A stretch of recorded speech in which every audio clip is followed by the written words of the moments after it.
تیار نہیں ہوں. میں کہتا میرا نمازی کیا کہیں گے؟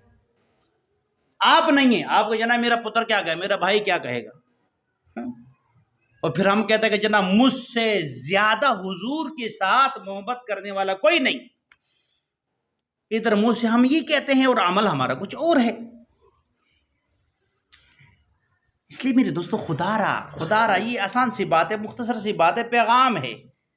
اگر آپ نے رشتہ داروں کو راضی کرنا ہے یا رب کو راضی کرنا ہے، دو باتیں ہیں، تیسری کوئی بات نہیں ہے. اگر آپ نے رب کو راضی کرنا ہے تو پھر رب کی بات مان کے چلو، حضور کا فرمان کے اوپر عمل کر کے چلو. رشتہ دار جو مرضی کرے، محل وال جو مرضی کرے، ہمیں سے کوئی لین دین نہیں. ہم نے جواب تو رب کو دینا ہے. ہم نے کل سامنا حضور کا کرنا ہے، اپنے کسی کزن کا تم پلسرات کے اوپر تو نہیں کرنا ہے.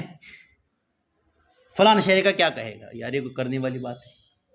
بیچارے اتنی بری رسموں کے اندر پھنس جاتے ہیں کہ بندہ جناب اگر بیان کرو تو 1 گھنٹہ اس کے اندر لگ جائیں گی. اس لیے میرے دوستو بہترین ہمارے سامنے زندگی صحابہ کرام کی ہے. اس زندگی کو سامنے رکھے، اپنی عقائد، اپنی معاملات، اپنی عبادت اس کے مطابق کرے.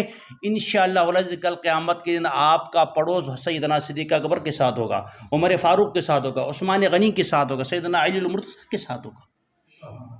پھر پرسرات کے اوپر آپ کو حضور صلی اللہ علیہ وسلم کی مبارک ہاتھ سے حوض کوثر ہمیں نصیب ہوگا. بھائی اگر آج ہم اپنے شریکوں کو یا ان کو خوش کرنے کے لیے کرتے رہیں گے نا، پرسرات کے اوپر جناب پانی نہیں ملے گا، ہمیں